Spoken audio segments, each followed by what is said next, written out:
Hey, today I get a chance to talk to somebody whose work I've been following for a little while. I was originally turned on to him by my friend Tom Hall, and then I got a chance to go to a gig last winter and I see him perform, and it was even better than I could have expected.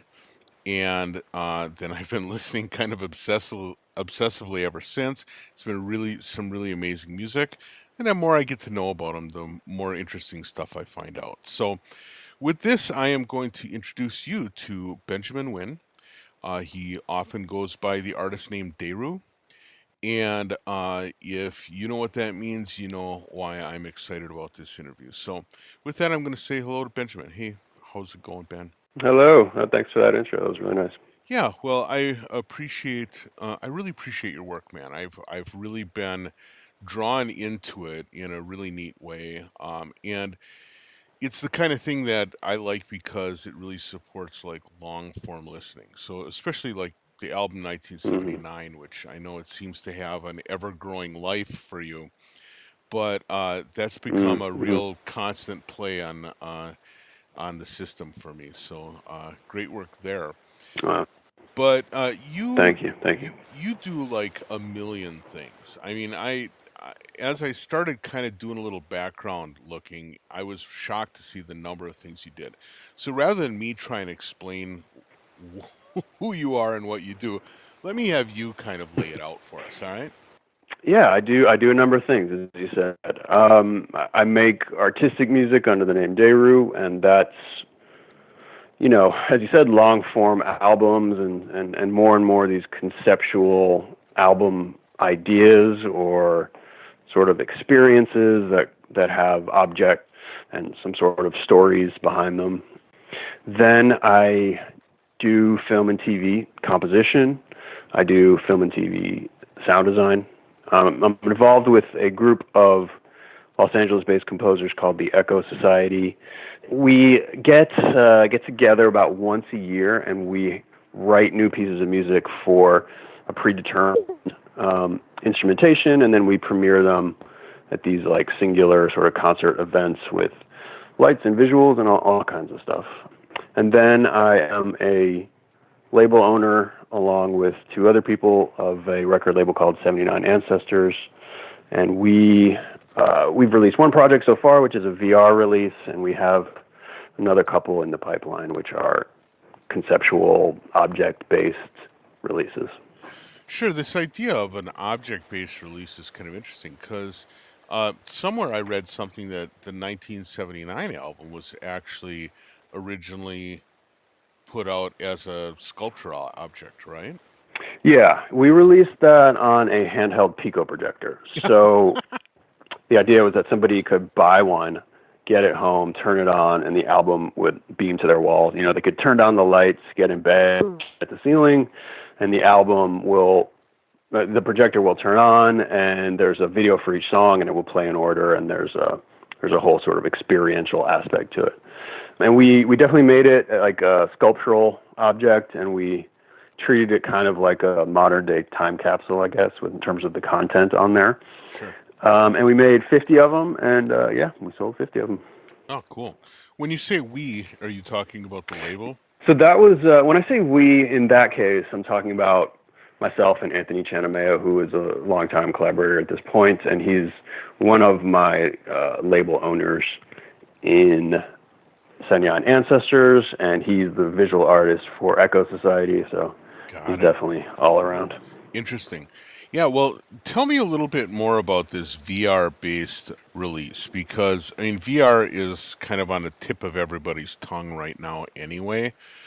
What is it that you did that was specifically VR-oriented, and how is it that you have a release that you can call VR without, like, telling everyone to have an Oculus Rift first? Right. So the first release on our label, 79A, is a compilation. So we got 8 of our friends and people that we admire to contribute a song for this compilation. It's called Territories. And then we paired up these musicians with directors and coders and set about starting to make some VR experiences for the music. And so far, we've released one, which is Shigeto and an artist named Connor, and that just got released via Within, the app Within. Okay. So that one is actually available on all of the platforms. So it's available, via your phone and Google Cardboard and Oculus Rift and the Vive, and so it's sort of pretty widely distributed. That one. But we also, our when we were first starting, we were planning on doing a Google Cardboard release only. Mm-hmm. And Google Cardboard is a very inexpensive, sort of everyman way to experience VR. And we were kind of excited about it because we could play up the sort of lo-fi aspect of it. Sure. I mean, I think VR is definitely in its early days right now. Right. So, I tend to think that not playing to this idea that you want to make everything super cinematic and expansive is necessarily the most successful way to do it, because I think the hardware is still like pretty in its infancy.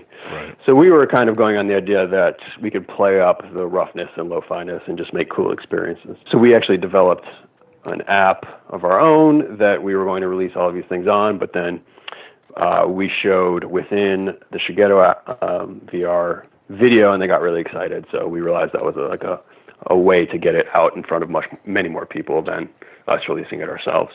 And we did when we sold packages of vinyl and Google Cardboard viewers. Got it. What's been the response so far? It's been really good. I think the people from Within really loved it. It was really great. We got Chris Milk, who used to be at Google and was one of the owners of Within, was very, very excited about it, and I think all of them were very excited about it as well, which is very nice. And then, it's been great. I mean, I think everybody that's seen it has been really pumped on it. That's cool. That's really neat. And it's a neat direction to go for a label, because the way that digital distribution and stuff has worked, kind of a standard label has lost some of its driving reason to be, right?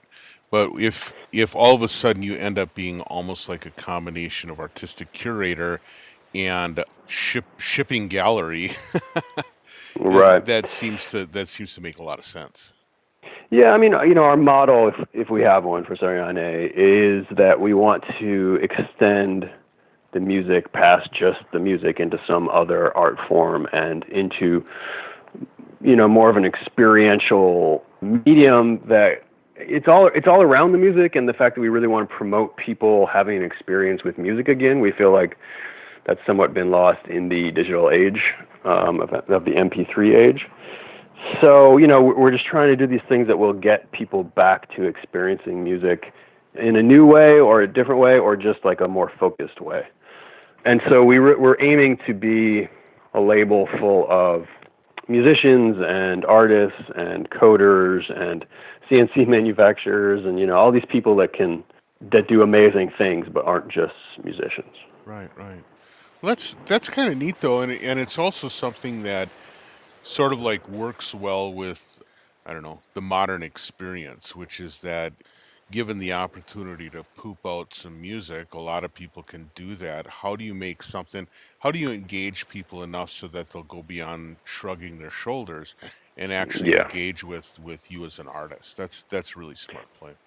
Totally. I mean, I think that there's so much music now, and the world is so saturated with music and with options that it seems like people now really respond to bigger ideas. It's like the bigger idea you have and the more people you involve in it and the more ways people can enter it, I think is definitely to your advantage.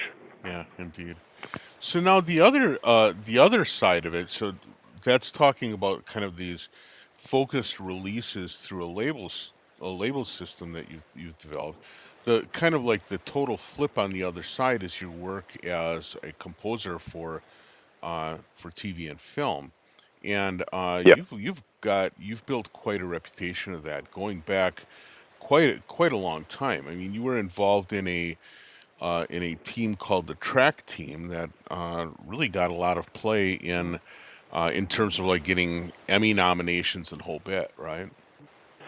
Yeah, so that was myself and a good friend of mine, Jeremy Zuckerman, and we met at CalArts where we were both studying electronic music. I mean, the way it all happened was that I was living with Brian Konietzko, one of the co-creators of Avatar, The Last Airbender, and he was working at Nickelodeon, and on a show he was working on finished, and they asked him if he wanted to pitch an idea.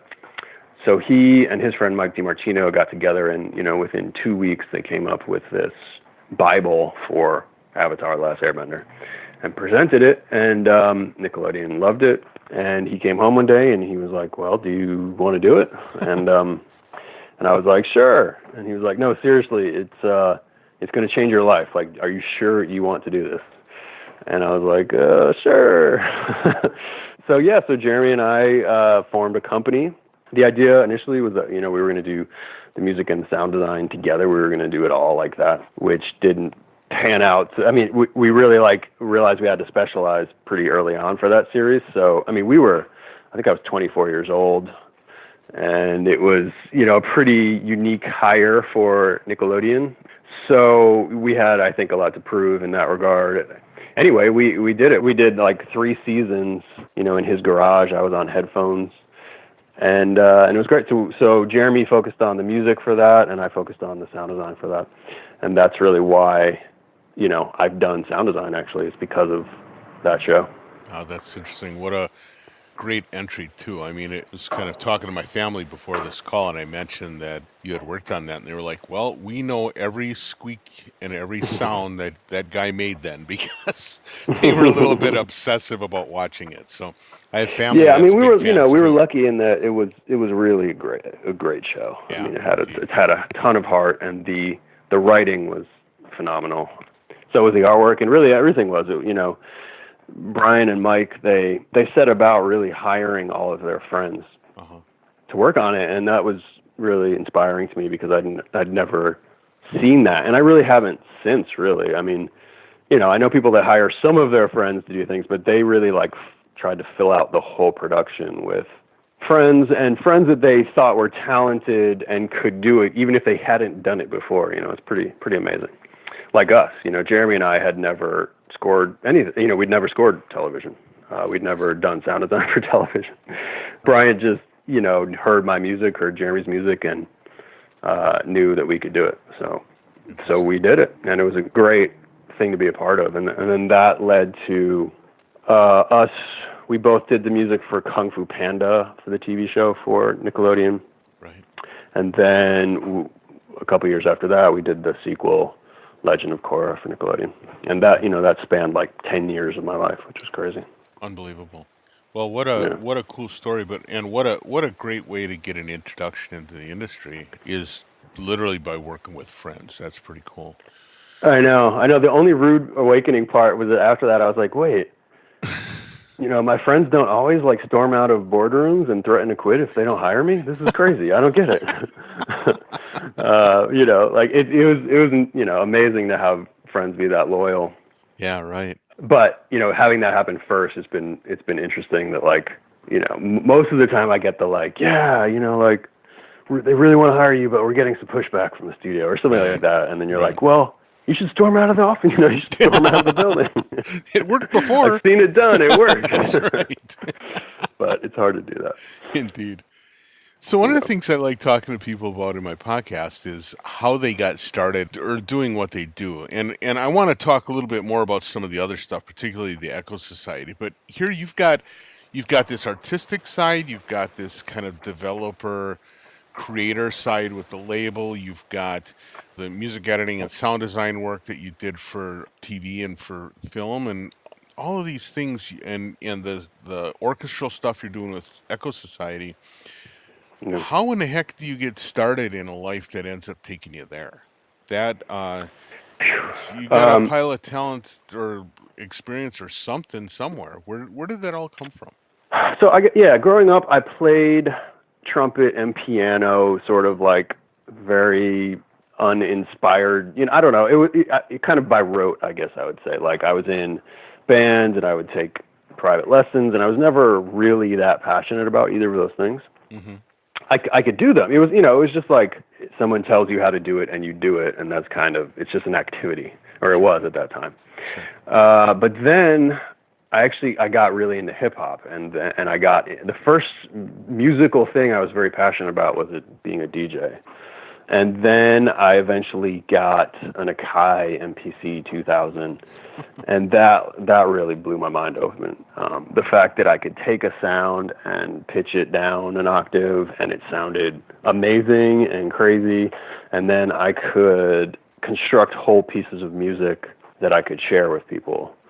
I think it was the combination. It was really two things, I think. It was technology, and it was technology that allowed me to manipulate sound. And I think that sound manipulation has been one of the biggest factors in my pursuit of everything, like including music. Yeah, anyway, so I got a Akai MPC, and that blew my mind. And then eventually I got some computer programs. I think I got a really early version of Cubase, and I would use that to sequence my Akai. And then I discovered that you could study electronic music, and that really blew my mind as well. So I took a summer course at Oberlin, actually, and Gary Lee Nelson showed me Max MSP, I remember. And that I thought was incredible. And, I remember like we were making songs in the studio and recording some DATs, and that one of the student instructors was about to go to this place that she told me about called Cal Arts, and she was going to get her master's in electronic music. So I went home and I looked up Cal Arts, and I was just like, I got to go here. So I visited the school, and the dean of the school walked me around all day, and the dean of the music school, and had lunch with me, and I was just like, this is it. This is where I need to go.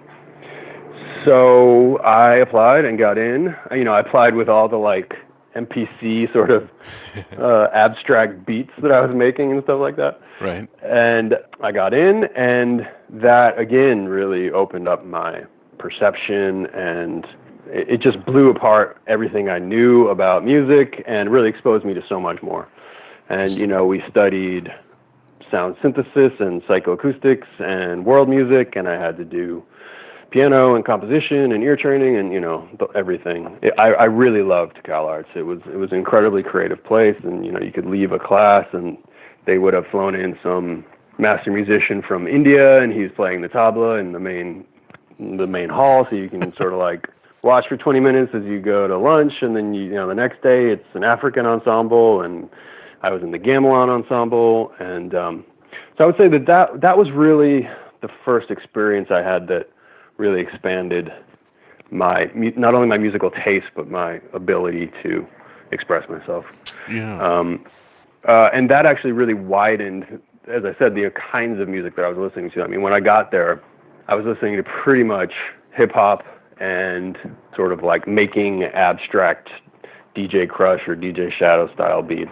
And then after I left, I was into sort of everything. I was into electronic music, I was into classical music, I was into world music and gamelan and African drumming and all these things. So it really expanded everything that I was doing.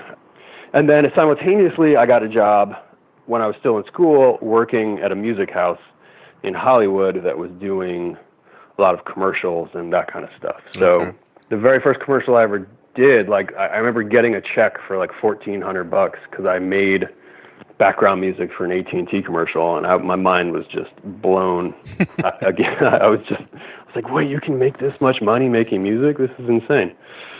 Because I think back then the idea of an electronic musician was not a mainstream idea. Right. And it didn't appear to me to be a very viable career path at the time. It was back then, if you told somebody you made electronic music, they're like, oh, like techno, and you're like, well, no, not really. Or, if you say you're playing live, they're like, oh, you're DJing, like nobody really understood in a mass way what I was really doing, or at least that's how it felt. So after I graduated, then I did freelancing for some production houses that I'd met doing music for commercials and industrials and all kinds of like commercial things. And then Avatar happened. Interesting. And then all that while I was, working on my own electronic music and releasing it and doing that kind of stuff. Right. So I'm curious then, once you got the gig at Airbender, though, one of the things that I've noticed in people that get drawn into, like, quote, the industry, is that a lot of times that consumes them to the point that their artistic work kind of shuts off, right? Yeah, for sure. How did you prevent yourself from going down that rabbit hole? That's a hard question to answer, because I've thought about that, because I have witnessed that happen a lot. Mm-hmm. And I'm not sure that what makes me unique, other than the fact that I felt very, very passionate about my artistic music, like my own electronic music. I mean, typically if you're working on any production that is someone else's, if you are working in a scoring or sound design capacity, it's really kind of the service industry. You are servicing this other production and these other people's ideas, even if they are great, like Avatar, Korra, and Kung Fu Panda. Those were all really good, but those ideas don't originate with me. Mm-hmm. And I really like working in large collaborative formats, but I also really like being in charge of everything and working on my own ideas. And typically those are the ones that I'm most passionate about. I think at the end of the day, those are the things that I'm most proud of. So even if I'm working on, a TV show, to be creatively fulfilled, I really kind of have to do my own projects, at least to be 100% creatively fulfilled. Mm-hmm. And, 1979, that album came together very quickly, and I was working on 2 TV shows at the same time, and I would dedicate, an hour after working all day. I would just work for an hour on those songs, and many of them came together that quickly, and I recorded them over the span of like 3 days, and they were done.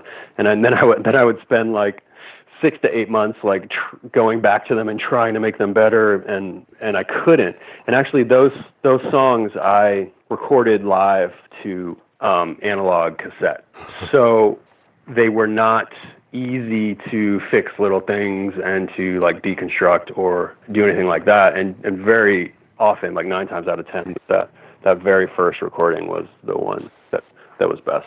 That's really interesting. Now, kind of continuing on this theme, though, of like how do you stay engaged with your artistic music?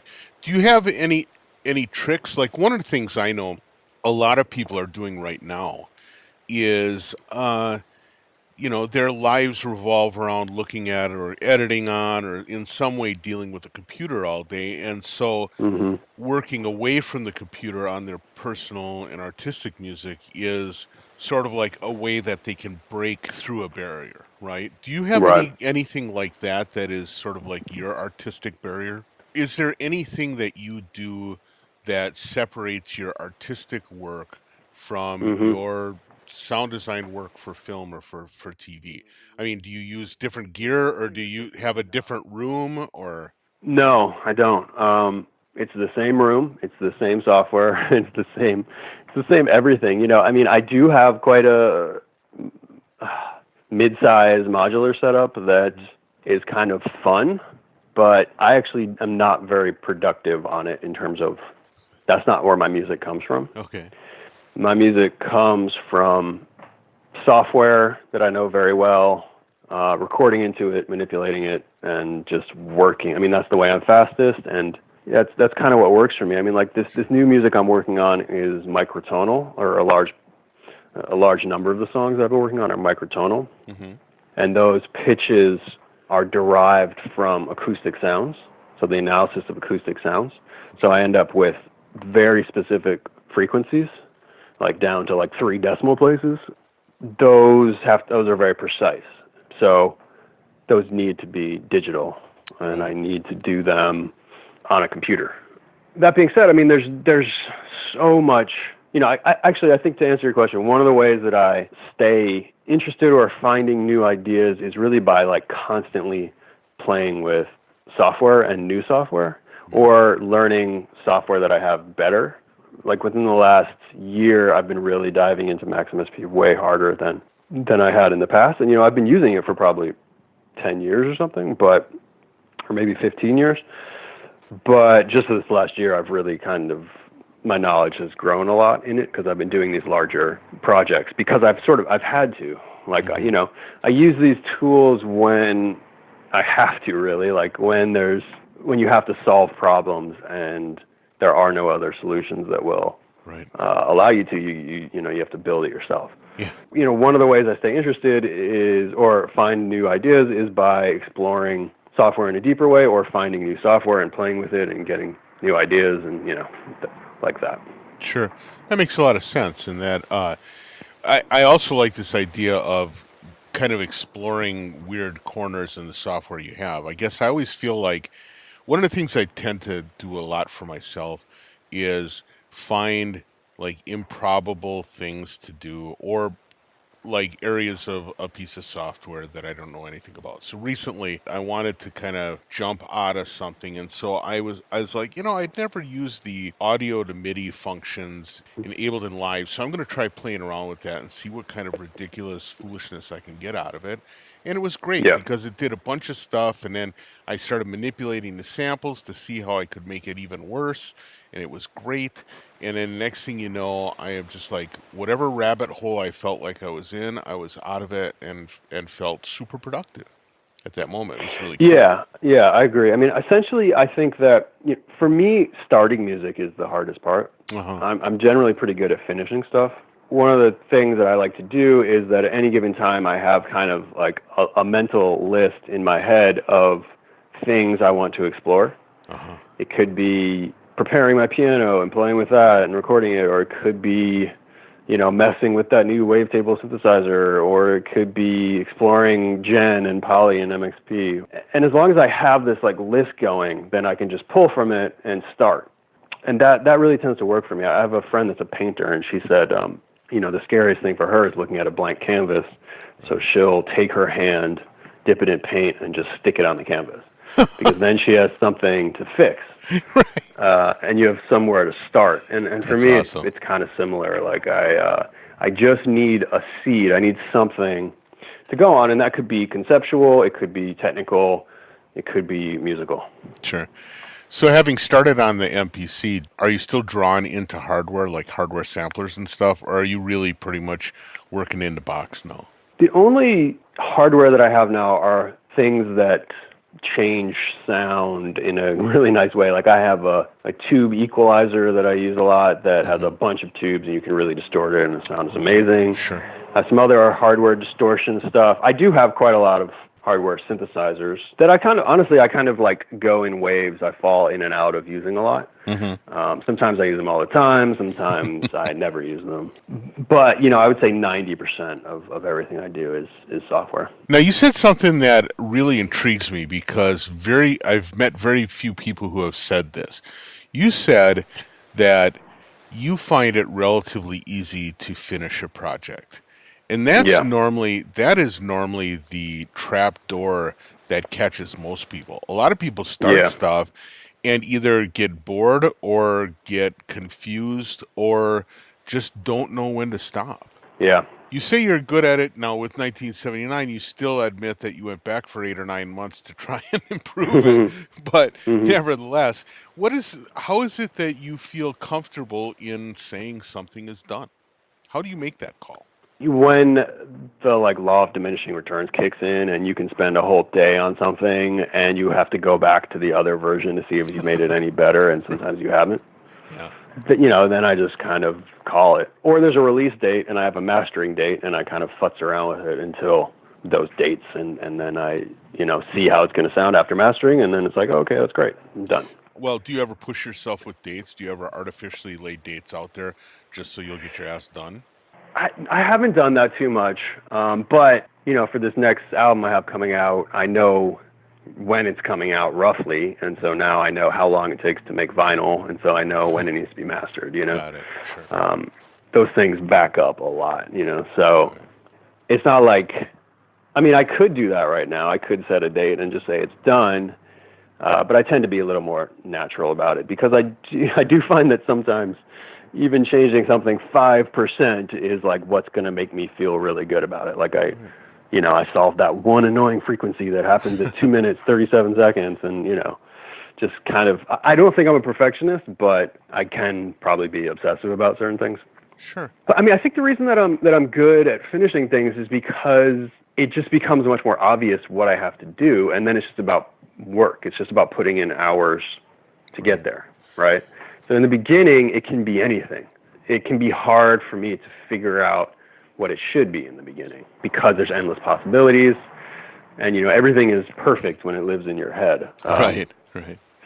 So, but then once you have the idea and once you know where it's going, then it's really just about putting in the hours, and it's much less of a mental game. It's much more of like a physical game. Sure. Now, what are some of the things that you do that are the equivalent of sticking your hand in paint and slapping it on the canvas?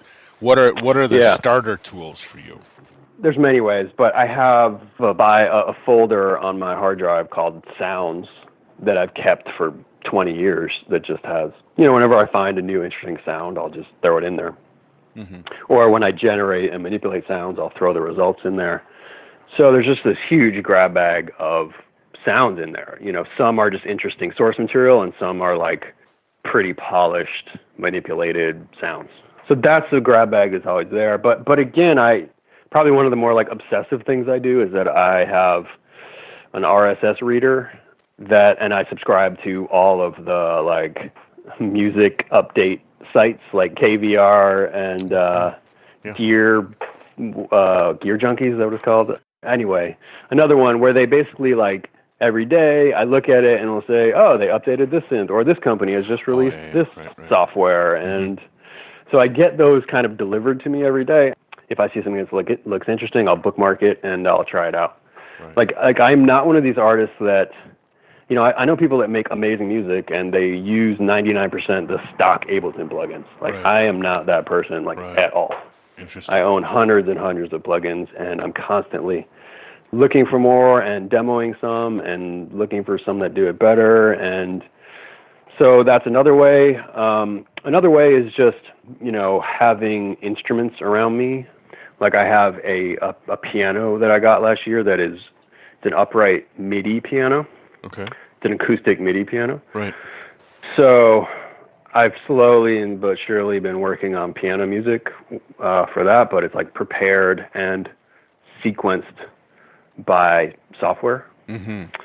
So I have these like projects that are just kind of laying in the background in terms of, and I know I'll kind of like, I've assembled a list of different kinds of tape I want to try on that, and like I'll get them delivered from Amazon, and so I'll just go down and try it out. And so I just kind of like tinkering with sound. I mean, I'm pretty fucking obsessive when it comes to that kind of stuff. Like if I'm not in my studio, I have my laptop out and I'm either exploring software or I'm reading about software or reading about music, or I am pretty much doing it constantly. Yeah, I hear that. So do you ever do anything? It sounds like almost everything that kicks you off is vectored by sound. Do you ever do anything like, there's a lot of people that use like cards, like either the oblique strategies or other card games or dice or anything like that for like compositional ideas, or does the sounds kind of kick it in for you? I don't. I mean, the way I originally started making music is pretty similar to the way I do it now, although it's probably more sophisticated now. But really, I would just kind of let the sound tell me what it wants to do, or follow a path and see where it leads. And I think that's pretty much how I do it now. I mean, one of the reasons that I've been really excited about microtonal music is that it removes the baggage of Western tonality. Mm-hmm. And there is a ton of baggage, for me at least, surrounding Western tonality, in that it's been done forever. And I always feel like, there's a different solution that I just should need to explore more, and I'll find a better chord change, or, a better voice leading, or, I always feel like I'm trying to adhere to rules that someone has made for me. Yeah. they're there because they by and large work, and that's great. I need to learn, everyone needs to know those and learn them or whatever. But microtonality really divorces me from that, and you can really follow sound more. So it becomes more gestural and textural. Well, it's interesting you say that, because the way that you talked about sort of like Western tonality is the way that I always think that mathematicians talk about being mathematicians. You'll work for 9 months on something only to find out that it was first invented in the 1500s, right? Right. There's such a long history that it's difficult to actually innovate.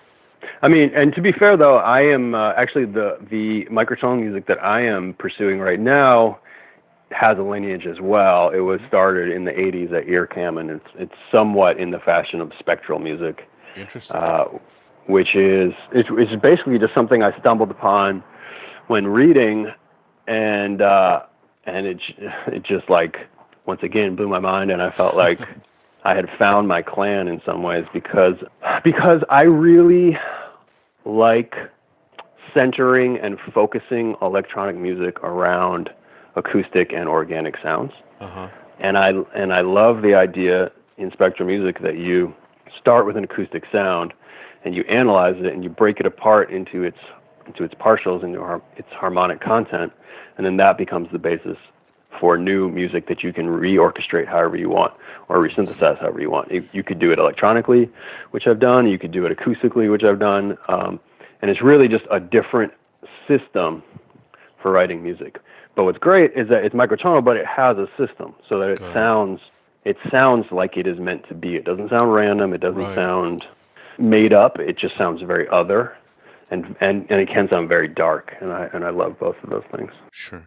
Now, kind of building on that, and also building on some of your other work that we haven't talked about, I want to talk really quickly about the Echo Society, because this is sort of like your opportunity to engage with actual acoustic instruments. It's literally totally. It's orchestral work that's performed by an actual orchestra, right? Correct. Yeah. It's been this really incredible, almost like gift that I feel like I'm a part of. It started with 7 friends, and we're all composers, and most of us are film, TV composers. Some are electronic musicians. But anyway, we were going to classical shows together just for fun, and at one point we just like got a little, not disillusioned, but we were like, we saw a show that wasn't great. And we were just like, maybe we should try to do this. We should just, not that we could necessarily do it better, but that we could do it differently, in that we could make it kind of underground and fun, and have serve drinks, have there be a visual show, integrate electronics, have there be a sound system, but write new, orchestral hybrid music. And have, as you said, live instruments perform it. So that's what we did. So we decided upon instrumentation. We booked a venue, got our friends to do lighting and sound, and made a flyer and sold tickets, and we sold out. And so we were like, the energy was just amazing in there, and it seemed like people were excited and wanted to engage in hearing new music and hearing live instruments play the music. I think, the audience that we have had isn't necessarily the same audience that like goes to the LA Phil on a Wednesday night. It's people kind of more like us, like younger and artistic, and people that go to see, electronic and rock shows, but not necessarily classical shows. So we did that show, we sold out, and then we just kind of kept on going. And, we went from like 300 tickets to last year we did the Ace, which was 1,600 tickets. And it's wild. I mean, I've been involved with a few things, and luckily in my life, that have just have a lot of energy behind them for whatever reason. And I feel like that's one of them. So I'm incredibly happy to be part of it. But creatively, it's exactly like you said. I mean, I always think of it as an opportunity to try things that I haven't tried before, and to experiment, and to try new things in a way where there's like enough pressure.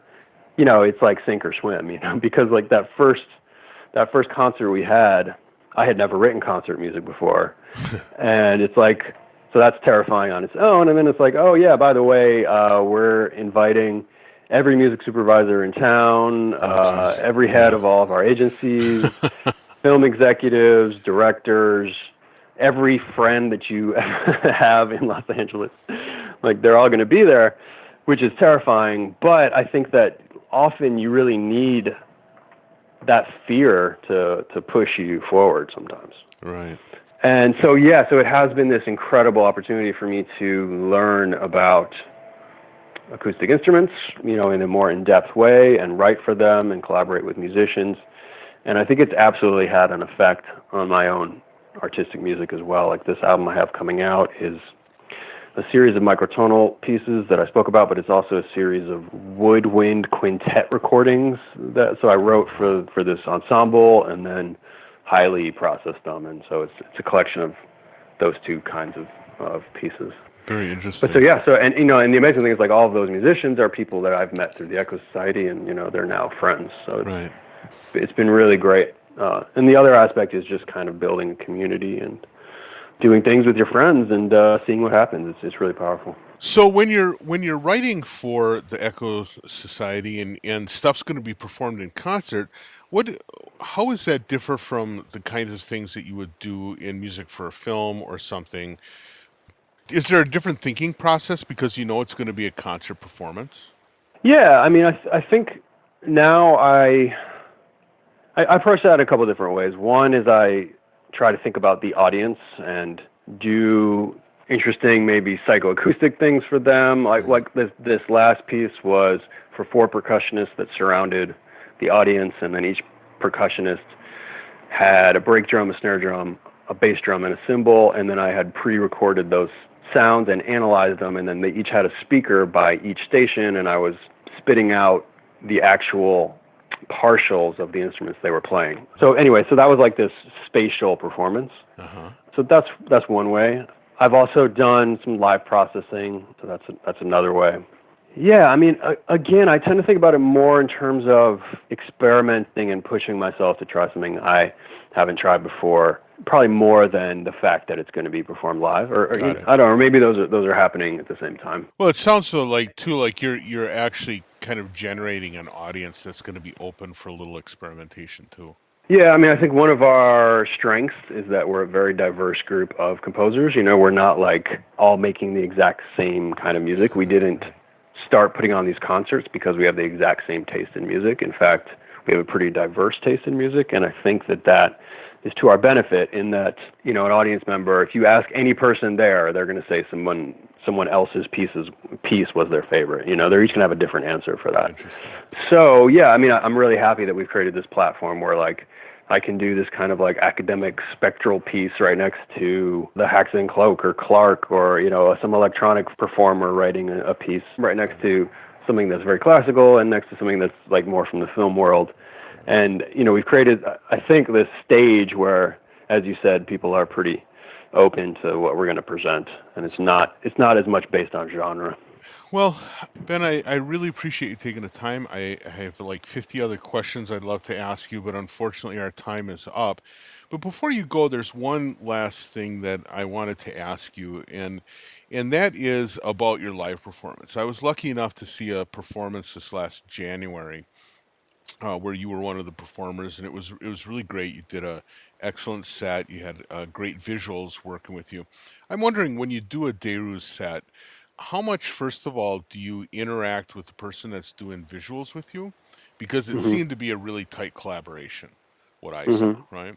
Right. But secondly, what do you use to bring your like extraordinary music? How do you bring that on stage? What do you use for kind of a live rig that allows you to do this kind of complex stuff on stage, but still have enough control that you feel like you're performing? Yeah, that's an ever evolving question. For the 1979 tour, and I tend to do shows now really kind of based around record releases, and therefore that I design these shows with Anthony around these releases, and then we sort of tour that show. So for 1979, the visuals and the music were very, very much connected, and I performed, or Anthony and I both on stage, and we performed behind a large scrim, and then we were on a table in the middle with lights that Anthony could activate hitting us, and then behind us there was another projection surface. And for that, and that tour was the 1979 album, which is ambient music. So, I felt like it needed a strong visual component, and that we did mostly sit-down shows, so it was very experiential. And for that, I had a laptop and a small modular rig and an iPad running Lemur. Interesting. And then it was like a Kai controller. But for this new tour that we're going to design, I've spent probably like 6 months working on this max patch because, in order for me to present and to play this microtonal music in a way that feels live, I had to basically build it in Max, because the way I constructed a lot of this record is using MPE, or like the MIDI note per channel protocol, which is very new, and therefore you kind of like there's all these workarounds you have to do. Right. And one is that Ableton Live doesn't allow for it, like, at all. Right. So I've built this max patch that basically plays back all of these MIDI files, and then I can slow down the tempo. So all of the synthesis is created live, and then I can slow down the tempo, and then the pitch bends and the aftertouch are all presented on an iPad, and I can sort of play, play back and manipulate these files. Well, yeah, I was just thinking of like a lot of spectral music also is like replete with tons and tons of parameters, and so you almost need like helper functions to help you kind of with a finite number of digits to be able to control them all too. Yeah, it's a very like data hungry kind of system, and I think it's why it's taken me so long to build this patch, and I'm like just at the place where I feel like it's stable enough that I can really perform with it. So I think that for this album cycle, I think it will be laptop, controller, iPad, probably not too much like synthesis happening live in terms of hardware, but all happening in terms of software. And then we'll be developing like a full audiovisual show for it. Sure. When is this likely to drop? When is the new album going to be coming out, do you think? It's looking like March next year. Okay, fantastic. Yeah. I'll be looking forward to that, and looking forward to seeing you live again. That sounds like that'll be a fascinating show. Well, thank you so much, and thanks for everything. It was really cool. I hope I didn't drone on for too long and take too much time. No, it was fantastic. I really appreciate it. So with that, we'll say goodbye and talk again hopefully soon. Thank you. See you.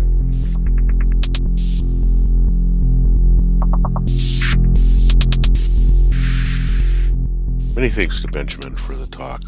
What a great and inspiring set of information. Makes me want to run out and spend a little more time doing some spectral compositions. Certainly makes me want to create a sounds folder on my computer and start filling it up with stuff. So anyway, thanks much again to Benjamin for talking with us. Thank you for listening. We keep on keeping on. I have a lot more good stuff in store for the next couple of weeks. Make sure that you're tuning in. Otherwise, I will catch you next time around. Bye.